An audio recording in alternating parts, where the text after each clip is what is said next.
Relax. പിന്നെ താൻ പോയി കെട്ടി ഘോഷിക്കണ്ട. എൻ്റെ പെണ്ണിനോട് ഞാൻ പറഞ്ഞോളും. ഓ ആയിക്കോട്ടെ എന്ന് പറഞ്ഞ് കരഞ്ഞുകൊണ്ട് ചിരിച്ചവൾ കുറുമ്പോടെ കണ്ണു തുറച്ചു. ഞാൻ പോവാ. എനിക്കെൻ്റെ ജെനിയെ കാണാൻ തോന്നുക. ഒന്നും പറയല്ലേ. ഇല്ലില്ല എന്ന് പറഞ്ഞവൾ ഓടി. ദൂരെയെല്ലാം ശ്രദ്ധിച്ചൊരാൾ സ്റ്റീറിങ്ങിൽ താളം പിടിക്കുന്നുണ്ടായിരുന്നു. അപ്പോൾ അക്ഷമനായി. നീ ഇതെവിടെയാ പോയേ?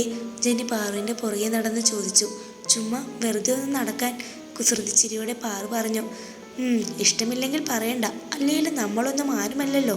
ഇടം കണ്ടിട്ട് പാറുവിനെ നോക്കി ജെനി പറഞ്ഞു. അതേ, എപ്പോഴും ഈ സെൻറ്റി വർക്കൗട്ട് ആവില്ല മോളെ.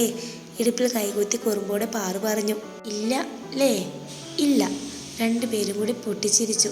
ഈ ജെനി കണ്ടുപിടിച്ചോളം കേട്ടോടി ഭദ്രകാളി. ഓ നടക്കട്ടെ.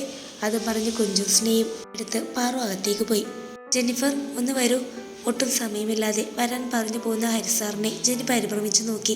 ചെയ്ത വർക്കിൽ എന്തെങ്കിലും? കർത്താവേ, ഇങ്ങനെ ഫുൾ കലിപ്പിലാണല്ലോ. എന്നാ പറ്റി? മെല്ലെ പാറുവിനെ നോക്കിയപ്പോൾ അവൾ ഇവിടെ ഒന്നുമല്ല എന്ന മട്ടിലിരുന്ന് ജോലി ചെയ്യുന്നുണ്ട്. പേനയിൽ തിരുമ്മി പിടിച്ച് അവൾ അകത്ത് ഹരിസാറിൻ്റെ ക്യാബിനിലേക്ക് നടന്നു. സാർ മെല്ലെ അകത്തേക്ക് തലയായിട്ട് വിളിച്ചു. കമീൻ. ഗൗരവത്തിന് ഒട്ടും കുറവില്ലായിരുന്നു.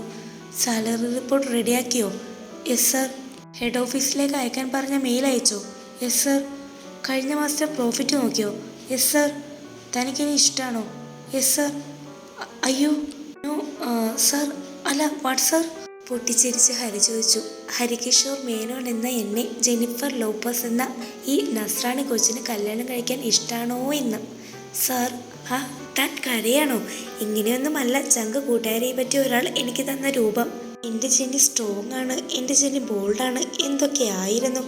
എന്നിട്ടിപ്പോൾ ആണൊരുത്തൻ നെഞ്ചി വിരിച്ച് കെട്ടിക്കോട്ടെ എന്ന് ചോദിച്ചപ്പോൾ നിന്ന് മൂങ്ങുന്നോ? മെല്ലെ ഹരി ജെനിയുടെ അടുത്തേക്ക് നടന്നു. ഇടത് കൈ അവളുടെ തോളിൽ വെച്ച് വലത് കൈയാൽ കുനിഞ്ഞ മുഖം പിടിച്ചു വരുത്തി ആ മിഴികളിലേക്ക് നോക്കി ആർദ്രമായി ചോദിച്ചു. സ്വന്താക്കിക്കോട്ടെ ഈ ഹരിയുടെ പെണ്ണായിട്ട്. ചാലിട്ടൊഴുകുന്ന മിഴികളും പെരുമ്പറ കുട്ടി ഹൃദയവും മിഴിനീരിലും തിളങ്ങിയ ചിരിയും ആ പെണ്ണിൻ്റെ സമ്മതം അറിയിച്ചു. മെല്ലെ തന്നോട് ചേർത്ത് തൻ്റെ പെണ്ണിനെ അയാൾ.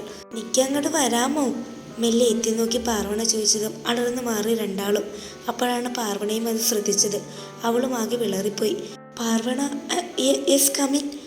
ഞാൻ ഇതുവഴി പോയപ്പോൾ പാർവണ ചമ്മൽ അഡ്ജസ്റ്റ് ചെയ്യാനൊന്ന് ഉരുണ്ട് കളിച്ചു. വാഷ്റൂമിലേക്ക് ജെനി പാറുവിനെ കൂട്ടിക്കൊണ്ടുപോയി. താങ്ക്സ് ഡേ എന്ന് പറഞ്ഞ് പാറുവിനെ ഇറുക്കെ പുണർന്നു. അയ്യോ, ഈ പെണ്ണിൻ്റെ എല്ലൊക്കെ നുറുക്കുമോ?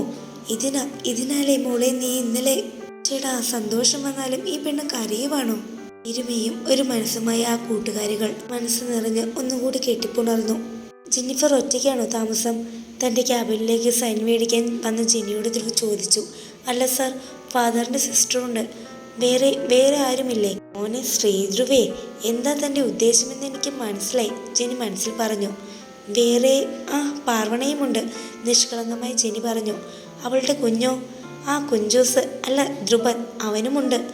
അപ്പോൾ അവളുടെ ഭർത്താവ്? എന്ത് ചെയ്യാനാ സാർ, അയാളൊരു ഫ്രോഡായിരുന്നു. ഒരു കൊച്ചിനെ കൊടുത്ത് ഇറ്റിട്ട് പോയി. അപ്പോൾ അയാളിപ്പോൾ വരാറില്ലേ? ഇയാളെന്താ ഇങ്ങനെയൊക്കെ ചോദിക്കുന്നേ? ഇനി അവളുടെ കല്യാണം കഴിഞ്ഞെന്ന് ആരെങ്കിലും തെറ്റിദ്ധരിപ്പിച്ചതാണോ? ഇല്ല, ഇനി വരികയുമില്ല. അതുകൊണ്ടാണല്ലോ ഹരിസ പാർവണയ്ക്ക് ഒരു ജീവിതം കൊടുക്കാൻ പോകുന്നത്. വാട്ട്? ഇരിക്കുന്നിടത്ത് നിന്ന് ധ്രുവ് ചാടി എണീറ്റു. ജെനി ഒന്നും അറിയാത്ത പോലെ ചോദിച്ചു. എന്താ sir? Nothing, you can go. ചുണ്ടിലൊരു ചിരിയോടെ ജെനി അവിടെ നിന്നും പോയി. കുഞ്ചൂസിന് കഴിക്കാൻ കൊടുക്കായിരുന്നു പാറു. കൊടുക്കുന്ന കുറുക്ക് മുഴുവൻ വണ്ടി ഓടിച്ച് പുറത്തേക്ക് തെറിപ്പിക്കുന്നുണ്ട് പുള്ളി. മെല്ലെ ഫോണിൽ യൂട്യൂബ് വെച്ച് ശ്രദ്ധ തിരിച്ച് അറിയാതെ കഴിപ്പിക്കുകയാണ് പാറു. ജെനി അവളുടെ അടുത്ത ചെയറിൽ വന്നിരുന്നു. ഒന്ന് ജെനിയെ നോക്കി ചിരിച്ചു. ഒന്ന് മൂളി പാറു. നാളെയല്ലേ ശ്രീധു മാധവൻ്റെ ഹൗസ് വാമിങ്? അതിന് പോണ്ടടാ നമുക്ക്. ഞാനില്ല, നീ വീണയിൽ പോയിക്കോ. കുഞ്ചൂസിനെയും എടുത്തു പോകുന്ന പാർവണയെ നോക്കി ജെനി ഇരുന്നു. രാത്രി കുഞ്ചൂസിന് പനിക്കുന്നുണ്ടായിരുന്നു. മെല്ലെ ഇളം ചൂടുവെള്ളത്തിൽ ദേഹം മുഴുവൻ തുടപ്പിച്ചു പാറു. പാരസെറ്റമോൾ സിറപ്പ് കൊടുത്ത് മെല്ലെ ഉറക്കി. അന്നമ്മച്ചേർത്തി കുട്ടിയുടെ പനി കണ്ടപ്പോൾ അവരുടെ കൂടെ വന്ന് കിടന്നു. നല്ല ചൂടുണ്ടായിരുന്നു കുഞ്ഞിൻ്റെ നെറ്റി. പാറു ആകെ വല്ലാതെയായി. നാളെ രാവിലെ ഹോസ്പിറ്റലിൽ കാണിക്കാമെന്ന് പറഞ്ഞ് അവർ പാറുവിനെ സമാധാനപ്പെടുത്തി. അവൾ മെല്ലെ കുഞ്ചൂസിൻ്റെ അരികത്ത് കിടന്നു. അപ്പോൾ ചെവിയിൽ ജെനിയുടെ ചോദ്യം കേൾക്കാമായിരുന്നു. നാളെയല്ലേ ശ്രീധു മാധവൻ്റെ ഹൗസ് വാമിങ്? പോകാൻ അതിന് അയാൾ നമ്മുടെ ആരുമല്ല അല്ലേ കുഞ്ചൂസേ? ആരുമല്ല. മിഴികൾ അറിയാതെ നിറഞ്ഞു വന്നിരുന്നു അപ്പോഴേക്കും. തുടരും. ഈ കഥയുടെ ബാക്കി ഭാഗം നാളെ ഇതേ സമയം ഉണ്ടായിരിക്കുന്നതാണ്. എല്ലാവരും മറക്കാതെ നമ്മുടെ ചാനൽ സബ്സ്ക്രൈബ് ചെയ്ത് കാത്തിരിക്കണേ.